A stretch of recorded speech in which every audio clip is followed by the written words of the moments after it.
Ek groet julle in die wonderlike naam van Jesus en ons doen sessie 24 hoofstuk 8 vanaf vers 8. In die voorafgaande verse in hoofstuk 8 het ons gesien die versug in hierdie maagd om by haar beminde te wees. Sy sug en verlang om by haar beminde te wees en sy is beswaard. Ons het in die eerste 7 verse van hoofstuk 8 gelees, hoe sy uitroep amper 'n desperate uitroep na Jesus, want sy verlang om by hom te wees. Dit is ook die uitroep van die bruid in Openbaring 22 vers 20, wat sê, ja, kom Here Jesus, kom. Nou in die volgende paar verse het sy 'n bekommernis oor hulle wat nog nie volwasse is nie en in wie daar nog geen vrug is nie. Nou kom ons gaan kyk wat haar bekommernis is en ons begin by hoofstuk 8 vers 8. Daar sê sy, ons het 'n klein sustertjie wat nog nie borste het nie. Nou hierdie klein sustertjie is nie gereed vir die diep dinge van die gees nie, ook kan sy nie ander help nie. Dit is die bekommernis van hierdie maagd oor hierdie klein sustertjie. Hierdie onvolwasse sustertjie sien in hierdie maagd 'n voorbeeld van 'n lewe met ware liefde. En sy het hoop dat Jesus deur middel van die Heilige Gees se werk haar in dieselfde liefdeseenheid en gemeenskap sal lei. Nou wat kan vir haar gedoen word? Aangaande hierdie maagd van Hooglied en haar lewe en geestelike ontwikkeling, was sy soos hierdie klein sustertjie gewees in hoofstuk 1. En ons het dit gelees, sy was honger, sy was dors, sy het rus gesoek. Die feit dat hierdie klein sustertjie nog nie ontwikkel was nie, is 'n aanduiding van 'n gebrek aan volwassenheid en geestelike gevoelens. Kinders van die Here soos hierdie vereis liefdevolle aandag van die meer volwassenes, want geen onderontwikkelde staat van geestelike liefde kan vir die Here enige tevredenheid bring nie. Met ander woorde, ons tuin kan nie daai nodige vrug oplewer wat die Here van ons verwag nie. In die lewe van elke kind van God kom daar 'n dag wanneer die Here dit van ons vereis. Om daarop te reageer of nie te reageer, hang af van elke gelowige in sy vryheid wat hy het om te kan kies. Met ander woorde, die Heilige Gees kom by jou, hy dring by jou aan om miskien die woord te bestudeer, om voor hom te sit, vir hy verhouding, om jou denker te vernuwe, om die skrif te vat, om die skrifte te ondersoek. Maar jy kan kies of jy gehoorsaam wil wees aan hy sagte roepstemmie in jou binneste, en of jy dit net elke keer wegstoot en eerder voor die televisie gaan sit, of eerder iets anders wil doen, of in die oggend nie wil opstaan nie, of 'n bietjie later wil slaap, of wat ook al, dit maak nie saak nie. Verskeie kere gaan die Heilige Gees hierdie begeerte in jou skep om hom te soek, maar dit hang van elke gelowige af, in sy vryheid wat hy het, om te kan kies, of hy wil of nie. Maar daar's geen verandering in die reël nie. Die Here vereis 'n volwasse liefde en geloof in elke gelowige. Die vraag ontstaan dus, hoe kan ons klein sustertjie help om vir haar 'n hulpmiddel te wees, vir haar onontwikkelde toestand? Dit is die uitroep en bekommernis van hierdie maagd. Dit stem presies ooreen met Paulus se gebede wat hy vir die gemeentes gebid het. Hy is in barensnood totdat Christus in sy kinders gestalte kry. Dit was Paulus vooroor in barensnood. Dis die enigste skrif wat ek in sy briewe lees waar hy in barensnood oor was. Nou, ons weet nie wat barensnood nie, maar die vrouens weet. En laat hulle vir julle vertel, wat is barensnood? Dit het Paulus so gedring om dit by die kinders van die Here van daai tyd en vandag spreek dit dieselfde, dit tuis te bring, dat jy moet die Here soek, jy moet hom aanbid, jy moet jou Bybel lees, dit is die lewe wat jy het, wat jy hierna vir ewig gaan hê. Okay, Hebreërs 5 vers 12 tot 14 staan geskrywe, Want hoewel julle vanweë die tyd leraars behoort te wees, het julle weer nodig dat 'n mens julle die eerste beginsels van die woorde van God moet leer, en julle het weer behoefte aan melk en nie aan vaste spys nie. Want elkeen wat melk gebruik is onervare in die woord van geregtigheid, omdat hy 'n kind is. Maar vaste spys is vir volwassenes, vir die wat geestesvermoëns besit, deur die gewoonte geoefen om goed van kwaad te onderskei. Dit wat die boek Hebreërs sê. Nou, wat is 'n volwasse Christen? Dit is iemand wat vanuit die Gees wandel. Ons het dit ook gesien in die 3 berggebiede van Hooglied 4 vers 8, die berg Sener. Ons moet leef vanuit hemelse plekke en vanuit 'n hemelse perspektief as ons na dinge kyk en ondersoek. Met ander woorde, ons moet deur die Heilige Gees gelei word, of anders gesê, ons moet in die Gees wandel. Efesiërs 2 vers 6 sê, ons is saam met hom opgewek en sit saam met hom in hemelse plekke. Vers 10 sê, want ons is sy maaksel, geskape in Christus Jesus tot goeie werke, wat God voorberei het, sodat ons daarin kan wandel. Jy kan nie sê, dat jy 'n openbaring van die Christuslewe gekry het, maar jy nie in die werke wat God vir jou voorberei het wandel nie. Jy kan nie sê, ja, maar ek weet Jesus woon in my, en ek het 'n openbaring gekry dat Jesus in my leef, maar jy wandel nie in jou nuwe lewe nie. Jy moet in jou nuwe lewe wandel, jy moet in Christus se lewe wandel, wat hy in jou gesit het, wat in jou gees ingekom het, en jy moet jou denke vernuwe. Dit is net soos wat jy 'n nuwe masjien koop of apparaat koop, maar jy weet nie hoe hy werk nie, en jy moet die handboek lees, is presies dieselfde. Ons het 'n nuwe lewe ontvang, en ons moet die skrif bestudeer en lees, om te weet hoe hierdie nuwe lewe werk, sodat ons in hierdie nuwe lewe kan bly, en in hierdie nuwe lewe kan wandel. Nou, hierdie bruid is dus belas met die onvolwasse toestand van hierdie sustertjie. Sy sê verder, wat moet ons met ons suster maak, die dag, as hy gevra word? As jy gevra word om 'n bruid te wees, moet jy volwasse en vrugbaar wees. Dit is nie kinders wat in 'n huweliksverhouding kan deel nie. Dit is hoekom Paulus in al sy briewe so ernstig is dat ons volwasse moet word in ons geestelike wandel, en hierdie maagd kommunikeer nou met haar geliefde daaroor. Sy self is nou so in God se wil ingemessel, dat sy die woord ons kan gebruik. Want sy en haar beminde het een geword. En ons in Christus is een, want hy leef in ons. Daarom moet ons weet wat sy begeerte is. Haar bekommernis is nou in lyn met die Here se bekommernis en sy gedagtes, dat sy kon sê ons. Wat sy begeer wat die Here moet doen, was presies wat die Here wou doen, daarom sê sy ons.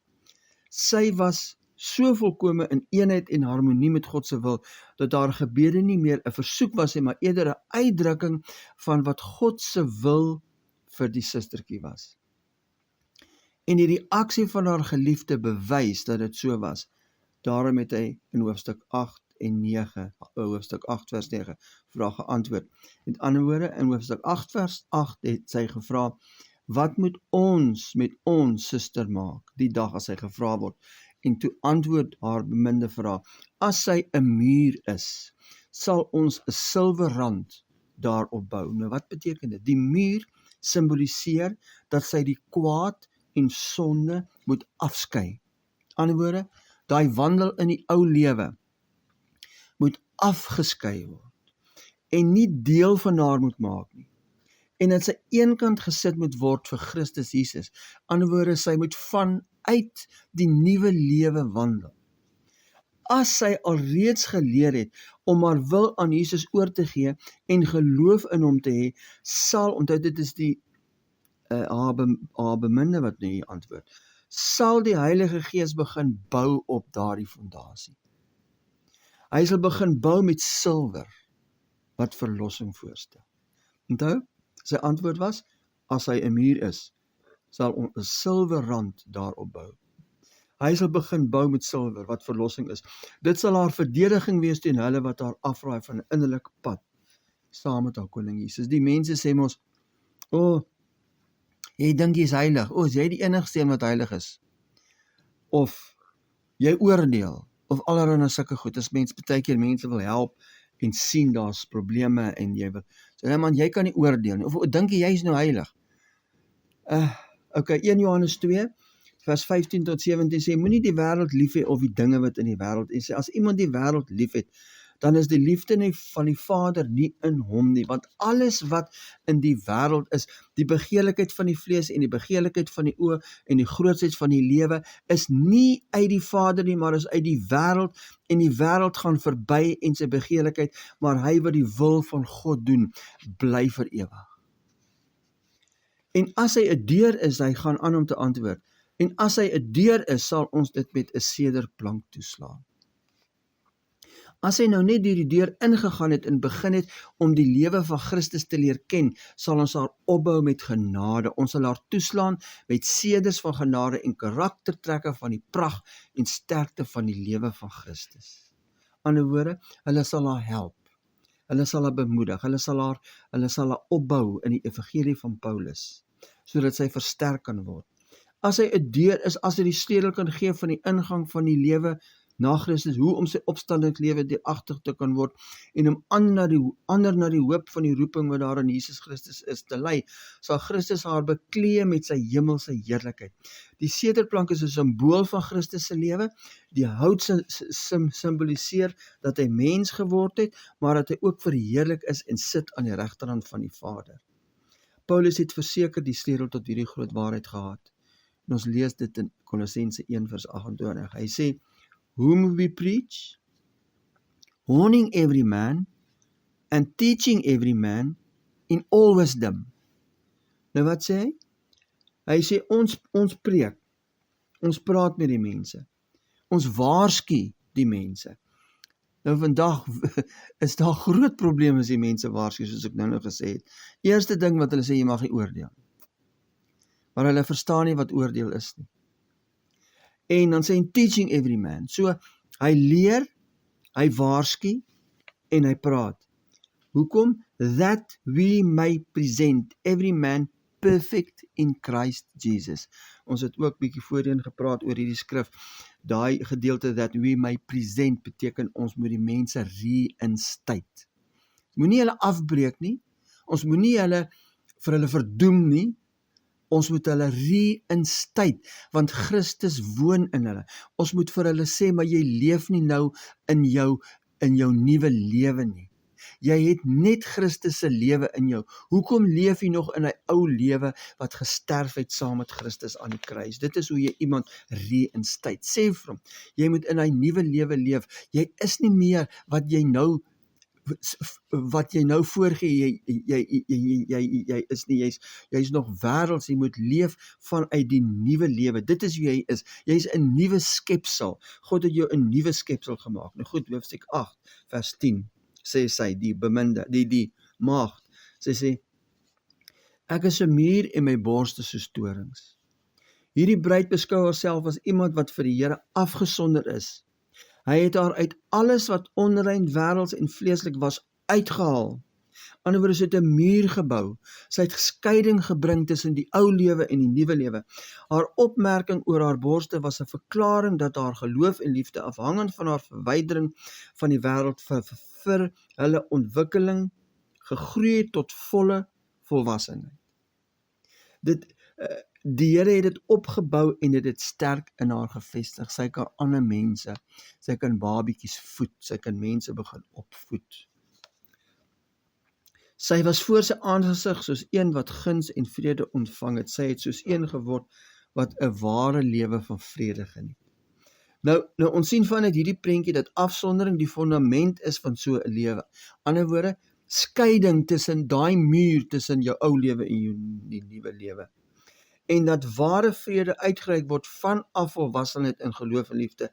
Dit was haar getuienis wat sy in groot eenvoudigheid uitgebeeld het.